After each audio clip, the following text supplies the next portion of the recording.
بسم اللہ الرحمن الرحیم السلام علیکم ورحمۃ اللہ وبرکاتہ۔ سب سے پہلے آپ سب کو عید الاضحیٰ مبارک۔ امید ہے کہ سب لوگ خلوص نیت سے جو بھی قربانی کر پا رہے ہیں وہ خلوص نیت سے قربانی کریں گے، اور اپنے ارد گرد دیکھیں گے جو لوگ افورڈ نہیں کر سکتے ان تک گوشت ضرور پہنچائیں گے۔ کسی کو ہم چھوٹا محسوس نہیں کروائیں گے، کسی کو ہم کمتر محسوس نہیں کروائیں گے۔ ہم اپنے جانور کی قربانی کریں گے تو یہ خاص خیال رکھیں گے کہ ان لوگوں تک یہ گوشت ضرور پہنچے جو بیچارے شاید کئی ماہ گوشت نہیں کھا سکتے۔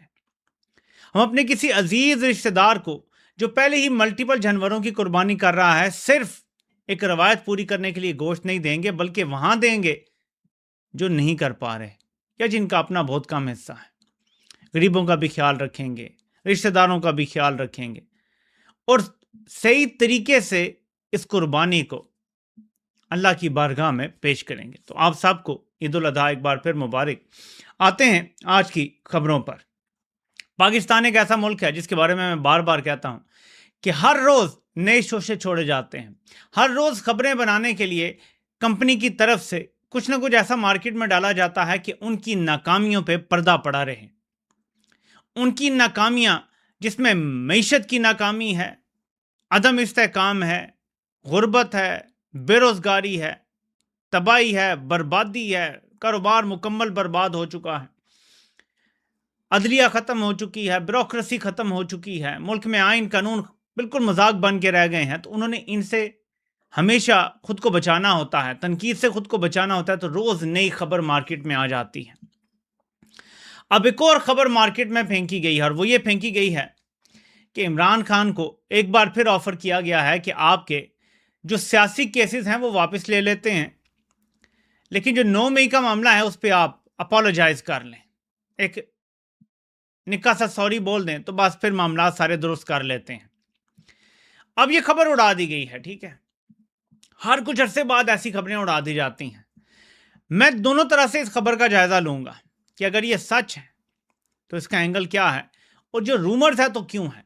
دونوں کی وجہ آپ کو ایک ہی جگہ پہ لے کے جائے گی، اور اسی وجہ پہ پہلے آ جاتے ہیں کیونکہ پھر ہمیں یہ سمجھنے میں آسانی ہوگی کہ کیا ہو رہا ہے۔ نیتن یاہو کا بڑا قریبی اور امریکہ میں اس کا نمائندہ ہی سمجھ لیں، سینیٹر لنڈزے گراہم، اس کے بارے میں آپ کو اکثر بتاتا رہتا ہوں کہ ٹرمپ کی پالیسیز کو بہت حد تک اس بندے نے موڑا ہے۔ ٹرمپ کو جو شل بنا دیا ہے نیتن یاہو کا، اس میں اس بندے کا بہت بڑا کردار ہے، ورنہ یہی ڈیمانڈ تو نیتن یاہو پہلے بھی کر رہا تھا ٹرمپ کے پچھلے دور میں بھی، اور لنڈزے گراہم تب بھی ٹرمپ کے ساتھ تھا، لیکن تب ٹرمپ صرف افغانستان سے انخلا پہ اپنا زور دیے ہوئے تھا، اور وہ اس نے تقریباً مکمل کر لیا تھا اپنے دور میں، پہلے دور میں۔ وہ کہتا ہے کہ، اور یہ خواجہ آصف سو کالڈ جو انگلی کٹا کے شہیدوں میں نام لکھوانا چاہتا ہے، خواجہ آصف، اس کی پوسٹ کے اوپر یہ لکھتا ہے لنڈزے گراہم، وہ جو میں نے آپ سے کہا تھا نا کہ جب خود نہیں بول سکتے تو ایسے بندے کو آگے کر دیتے ہیں قربانی کا بکرا بنا کے۔ وہ زیادہ لوگوں نے وہ ویڈیو دیکھی نہیں ہے، آپ وہ دیکھیں جو میں نے رات کو ویڈیو ڈالی تھی، اب آپ کو سمجھ آئے گا میں کیا کہہ رہا تھا کہ ایک بندے کو جب قربانی کا بکرا بنانا ہوتا ہے تو ایسے بندے کو بنایا جاتا ہے جس کو گھر میں کوئی دوسری بار دال بھی نہیں پوچھتا کہ چلو خیر یار اس کی قربانی بھی لگ گئی تو کچھ نہیں ہوتا۔ تو خواجہ آصف سے ہر طرف بیان دلوائے گئے ہیں یا اس کے بیان چلوائے گئے ہیں جس میں وہ کہہ رہا ہے جی کہ ہم تو نہیں اسرائیل کو تسلیم کریں گے، حکومت کا باقی کوئی بندہ نہیں کہہ رہا۔ ISPR نے بھی ہلکا سا بھی کوئی بیان نہیں جاری کیا، کوئی چلو ذرائع سے ہی کہہ دیتے جی کہ اعلیٰ ترین ذرائع نے کہہ دیا ہے کہ ایسا ہم نے نہیں کرنا، کچھ بھی نہیں ہے۔ خواجہ آصف بول رہا ہے، او بھائی تو کون ہے؟ لیکن اس کے اوپر لنڈزے گراہم کا یہ پوسٹ آتا ہے کہ کہتا ہے کہ میرے سامنے یہ بالکل واضح ہے کہ پاکستان جو ہے میڈییٹر کے رول پہ ایک پرابلمٹک ملک ہے۔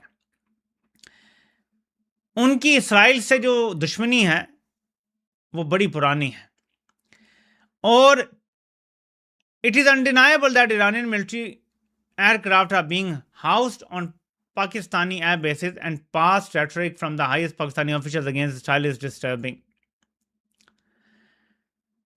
یہ بات بالکل undeniable ہے، اس کو آپ بالکل تردید نہیں کر سکتے، ناقابل تردید ہے کہ ایران کے جہاز پاکستان نے اپنے ایئر بیسز پہ کھڑے رکھے ہیں، اور یہ بہت ہی پریشان کن ہے کہ پاکستان کے حکومتی حلقوں کی طرف سے یا آفیشلز کی طرف سے جو ہائیسٹ پاکستانی آفیشل، کہ وزیر دفاع کو ویسے تو IST دنیا میں سمجھا جاتا ہے، ون آف دا ہائیسٹ، وہاں سے اسرائیل کے خلاف ایسی باتیں آنی ہیں بہت ڈسٹربنگ ہیں۔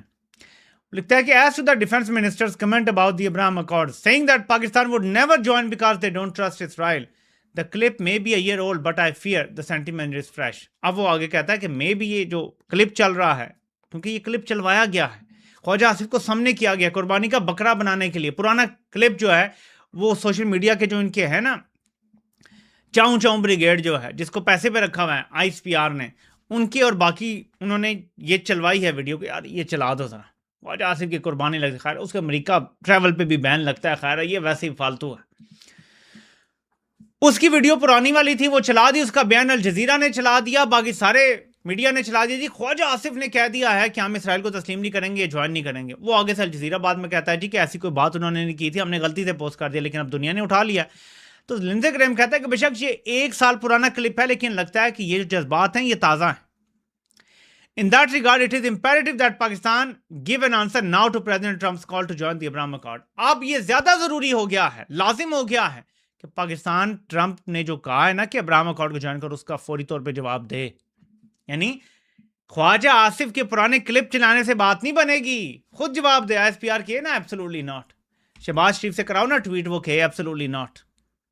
یہ وہ کہہ رہا ہے، کرو پھر ہمت ہے تو انکار کرو ٹرمپ کو. اب ایک طرف یہ ہے اور ایک طرف عاصم منیر کا ریسکیو آپریشن جاری ہے. مصطفیٰ نواز کھوکر بھی آگے ہیں، اس آپریشن کا حصہ بن گئے ہیں، ریسکیو عاصم منیر. اور وہ لنزے گریم کی پوسٹ کے اوپر کہتے ہیں کہ you bet that the sentiment is not only fresh but across the board you might have reasons to gloss over Israel war crimes. We don't. Netanyahu is a war criminal and must be tried at Hague. So مصطفیٰ نواز کھوکر عاصم منیر کو rescue کرنے کے لیے jump in کرتے ہیں کیونکہ اسے shield کرنا ہے سامنے. خواجہ آصف کو سامنے کر دو، فلاں کو سامنے، بس وہ نہ بولے، کوئی گنگا ہے وہ نہیں یہاں بولے گا، ایبسولوٹلی ناٹ نہیں بولے گا. میں 9 مئی والوں کو نہیں چھوڑوں گا. یہاں اس کی بولتی بند ہو گئی ہے، زبان کٹ گئی ہے. وہ کہتے ہیں نا کیٹ کٹ یور ٹنگ، وہ یہی ہے. اس کی بلی نے زبان کاٹ دی، اب بول نہیں سکتا، گنگا ہو گیا ہے. سبجیکٹ بولنے سے ناقاصر ہے، سبجیکٹ کی بولنے کی ایبلٹی ختم ہو گئی ہے جب سے ٹرمپ نے یہ کہا ہے. بلکہ الٹا ٹرمپ کے پاس جو بیٹھے لوگ تھے انہوں نے یہ کہا کہ جب ٹرمپ نے کال میں کہا نا کہ اسرائیل کو آپ نے تسلیم کرنا ہے تو آگے سے گنگا ہو گیا، چپ ہو گیا، خاموشی تھی دوسری طرف. بولتا نا جواب دیتا ہے ایبسولوٹلی ناٹ. یہ سوال ہی پیدا نہیں ہوتا، نہیں دیا جواب. ٹرمپ نے کسی کے بارے میں نہیں کہا کہ انہوں نے انکار کیا. ایک بندے کے بارے میں بھی اس نے نہیں کہا کہ کس نے انکار کیا. اس نے کہا کہ ہاں 1-2 ممالک کے اگر کوئی مسائل ہوئے تو ہم سوچ سکتے ہیں ان کو پاس دے سکتے ہیں، لیکن اس نے یہ نہیں کہا کہ کسی بھی ملک نے مجھے انکار کیا ہے میرے فیس پہ. کسی نے بھی نہیں کیا، فیس پہ نہیں کیا کسی نے. سب گنگے ہو گئے تھے اور ہمارا والا میر جعفر بھی گنگا ہو گیا تھا. کبھی کسی کو آگے کر رہا ہے، کبھی کسی کو آگے کر رہا ہے، کبھی کسی کے پیچھے چھپ رہا ہے، کبھی کسی کے پیچھے چھپ رہا ہے، بھاگا بھاگا پھر رہا ہے کہ اب کیا کروں. یہیں سے جوڑتے ہیں اگلی خبر کو کیونکہ یہ کنیکٹڈ ہے سب کچھ. فائنینشل ٹائمز رپورٹ کرتا ہے کہ ڈونلڈ ٹرمپ کا بورڈ آف پیس جو بڑے دھوم دھڑکے سے اناؤنس ہوا تھا، اب تک اس میں $0 آئے ہیں، 0. جبکہ ٹرمپ نے کہا تھا کہ اتنے ارب ڈالر آئیں گے، پھر ہم غزہ میں یہ لگائیں گے، وہ لگائیں گے، فلاں ملک کتنے ارب دے رہا ہے، فلاں ملک کتنے، ایک ٹیڈی پیسہ نہیں آیا. آپ کہیں گے یہ کیسے کنیکٹڈ ہے؟ ہم جیسے کچھ لوگ جو ہر چیز میں سوال اٹھاتے ہیں اور ان کا مزہ کرکرا کر دیتے ہیں، وہ تب سے کہہ رہے ہیں کہ یمن بورڈ شوٹ سب ڈرامہ تھا. اصل میں یہ اسرائیل کو تسلیم کرنے کی طرف ایک راستہ ہموار کیا جا رہا تھا. اب ٹرمپ سیدھا مدعے پہ آ گیا ہے. اگر بورڈ آف پیس کے ذریعے یہ معاملہ نہیں حل ہوتا، اگر اس کا آپ دیکھیں نا حصہ کن ممالک کو بنایا گیا، ان میں اکثریت وہ ہے جو اسرائیل کو تسلیم نہیں کرتے، اور اسی بورڈ آف پیس میں اسرائیل کو بھی بٹھا دیا کہ اکٹھے بیٹھ جائیں گے، یہیں سے ہم ایک اعلامیہ جاری کریں گے کہ بورڈ آف پیس کے تحت ابراہم اکارڈ سائن ہو گیا ہے. اور یہ اس لیے بنا ہے، پاکستان اس کا سب سے پہلا سگنیٹری ہے. 2 سال سے جب یہ ٹرمپ لگا ہوا تھا تو پاکستان ساتھ ساتھ چل رہا تھا. اس نے خود بولا کہ سب سے پہلے پاکستان میرے ساتھ کھڑا تھا اس میں. تو یہ پلان کا حصہ تھا، لیکن ان کو یہ لگتا تھا کہ کچھ وقت گزر جائے گا کیونکہ ابھی جس طرح کی مارا ماری چل رہی ہے، نسل کشی چل رہی ہے، اتنا بڑا حکم نہیں آئے گا. لیکن پھر حکم آ گیا، اب پریشانی ہے. اس پریشانی کی وجہ سے یہ خبریں اڑائی جا رہی ہیں کہ جی عمران خان کو نا پھر آفر کی گئی ہے کہ ہم آپ کو جو کیسز ہیں یہ ختم کر دیتے ہیں، واپس لے لیتے ہیں، لیکن 9 مئی کے معاملے پہ نا آپ کو نکی سی معافی بولنی، اپولوجائز کرنا پڑے گا جی کہ آئندہ ایسے نہیں ہوگا. پھر خبر یہ چلواتے ہیں کہ عمران خان نے کہا جی کہ 9 مئی کے جو معاملات ہیں نا، آپ CCTV فوٹیج نکال دیں اور آپ ثابت کر دیں کہ میں نے کیا. جیسے کہیں گے میں معافی مانگنے کے لیے تیار ہوں، پر ثابت تو پہلے کریں میں نے کچھ کیا نہیں، میں معافی کس چیز کی مانگوں. عمران خان آپ بھی وہیں کھڑے ہیں جہاں 3 سال پہلے کھڑے تھے. یہ بھی خبر آ گئی، یہ کسی اور نے دی، یہ والی خبر کہیں اور سے آ رہی ہے. اب میں اس خبر کی آپ کو وجہ بتاتا ہوں. وجہ نمبر 1، پریشر اتنا زیادہ پریشر ہے، اور نون لیگ اور پیپلز پارٹی obviously 18ویں ترمیم کے رول بیک سے دونوں ہی کسی حد تک پریشان ہیں، اور زیادہ پریشان اس لیے ہیں کہ موصوف اب قومی حکومت لانے لگے ہیں. کل میں آپ کو ایک کلپ سنانے لگا تھا، وہ رہ گیا کیونکہ وہ کنیکٹ کر دے گا سارے ڈاٹس کو. میں دیکھتا ہوں اگر مجھے مل جاتا ہے. وہ ماشاءاللہ سے فواد چودھری کا کلپ ہے. میں آپ کو آڈیو سناؤں گا، صرف آپ ذرا سنیں کہ وہ کیا کہہ رہے ہیں، اور آپ کو پتا ہے کہ فواد چودھری کس کی زبان بولتے ہیں، تو ذرا سنیں وہ کیا کہہ رہے ہیں.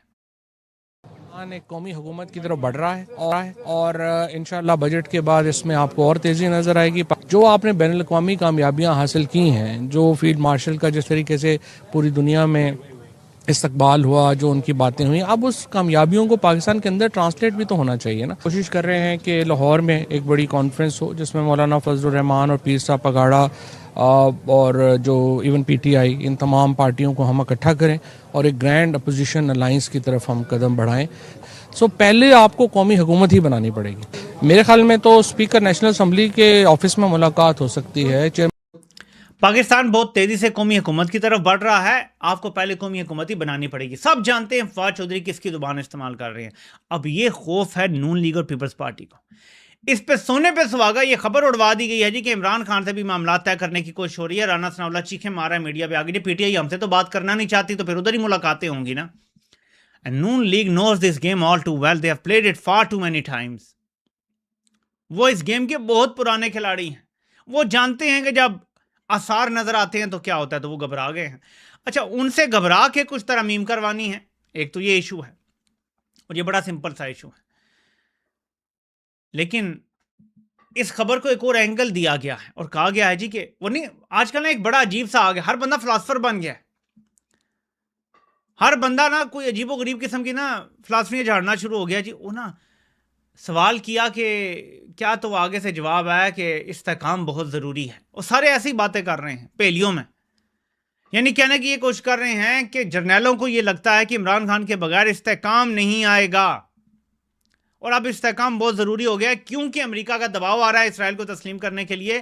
اور یہ دباؤ ہلکا پھلکا نہیں ہوگا، بڑا بھاری بھرکم دباؤ ہوگا. اس کے بعد آئی ایم ایف بھی آنکھیں دکھا سکتا ہے، ورلڈ بینک بھی آنکھیں دکھا سکتا ہے، اور باقی ادارے بھی جو ہمیں پیسے دیتے ہیں وہ آنکھیں دکھا سکتے ہیں. تو بڑا مسئلہ ہو جائے گا. ہمیں استحکام کی ضرورت ہے. اس سے بڑھ کے ایک ایسے بندے کی ضرورت ہے جو ایبسولوٹلی ناٹ کہنے کی ہمت رکھتا ہے if push comes to shove. یہ 2-3 چیزیں ہیں، ان پہ غور کریں گے. آپ کو نظر آئے گا کہ اس time Mir Jafar plan be پہ ساتھ کام کر رہا ہے کہ if push comes to shove، اگر واقعی میرے گلے میں ڈنڈا ڈال ہی دیا ٹرمپ نے اور کہا جی نکالو یہاں سے، تم نے سائن نہیں کرنے ہیں ابراہم اکارڈ پہ، تو پھر مجھے عمران خان کو رہا کرنا ہی پڑے گا. پھر اسے اسٹریٹ ایجیٹیشن کی اجازت بھی دینی پڑے گی تاکہ پھر دباؤ بڑھے. پھر وہ تقریریں کرے اور کہے کہ امریکنوں ہمیں تمہاری معافی کی ضرورت نہیں ہے، اور اس طرح مجھے ایک سہارا مل جائے کہ بھائی پاکستان میں تو تگڑی ترین پارٹی ہے، وہ تو نہیں مانے گی تو میں تو نہیں کر سکتا، بھائی میں بڑا مجبور ہوں. یہ ہے پلان بی. کیونکہ ادھر بھی موت ہے، سچی بات ہے، اور میر جعفر کے لیے ادھر بھی موت ہے. میں سیاسی موت کی بات کر رہا ہوں، اقتدار کی موت کی بات کر رہا ہوں. تو اس لیے اس طرح کی خبریں اڑوائی جاتی ہیں. ایک طرف عوام کو بھی ٹھنڈا رکھنا ہے اور بزی رکھنا ہے. جیسے میں نے اتنی دیر بات کر لی، لیکن میں نے آغاز کہاں سے کیا؟ ان کی تباہی اور بربادی سے. یہ چاہتے ہیں اس پہ توجہ نہ آئے تو میں پھر آپ کو یاد دلاتا ہوں. ایک بار پھر بجلی کے خطرناک ترین منصوبے یہ جعلی حکومت لگانے جا رہی ہے. پہلے ہی بجلی ہماری ضرورت سے زیادہ ہے، لیکن اب خبریں آ رہی ہیں کہ اور زیادہ لگانے جا رہے ہیں، اور اسی طرح لگانے جا رہے ہیں جیسے پہلے لگائے تھے. اور گردشی قرضہ بجلی اور گیس کا ملا کے 4 سے 5 ہزار ارب پہ پہنچ گیا ہے. ایسی تباہی ہے، ایسی بربادی ہے، ایسی کرپشن ہے کہ جس کی کوئی مثال نہیں ملتی. سرمایہ ملک سے باہر جا رہا ہے، ہر سرمایہ کار ملک سے باہر جا رہا ہے. جو ایکسپورٹر ہے وہ اپنا سرمایہ باہر ہی رکھ رہا ہے اور آہستہ آہستہ اپنی انڈسٹری کو باہر شفٹ کرنے کا سوچ رہا ہے. پاکستان خالی رہ جائے گا سوائے ڈی ایچ اے کے، یہاں کچھ نہیں بچے گا. اتنی تباہی کر دی ہے میر جعفر نے. ایسی تباہی باقی سارے جرنیل ملا کے نہیں کر سکے جو اس نے کی، کیونکہ اس نے ہمارے پورے نظام کو ایکچولی برباد کر دیا ہے. وقتی تبدیلی نہیں کی، اس نے نظام کی جڑیں کھوکھلی کر دی ہیں. باقی آتے تھے نا جرنیل، وہ وقتی طور پہ آئین معطل کرتے تھے، پھر عدالت سے لے لیتے تھے کہ چلو یار یہ ٹھیک ہے، اتنا جائز ہے کرنا. اس نے کیا کیا ہے؟ اس نے پکی آئینی ترمیم کروا لی ہیں، وہ بھی بیٹھی ہوئی اسمبلی سے، سو کالڈ الیکشن کروا کے. اب یہ تو نہیں واپس ہونے والی ترمیم، یہ تو کسی LFO کے تحت نہیں ہے، یہ تو کسی سپریم کورٹ کی اجازت کے تحت ترمیم نہیں ہوئی، یہ تو باقاعدہ اسمبلی سے ہوئی، یہ تو واپس نہیں ہوں گی اتنی آسانی سے، یہ تو ایک کورٹ کے آرڈر سے تو ختم نہیں ہونے والی۔ اس لیے جو تباہی ہے، جو بے روزگاری بلند ترین سطح پہ ہے، جو مہنگائی بلند ترین سطح پہ اور ابھی آگے اور بڑھنی ہے، تیل کی قیمتیں 15% نیچے آئی ہیں۔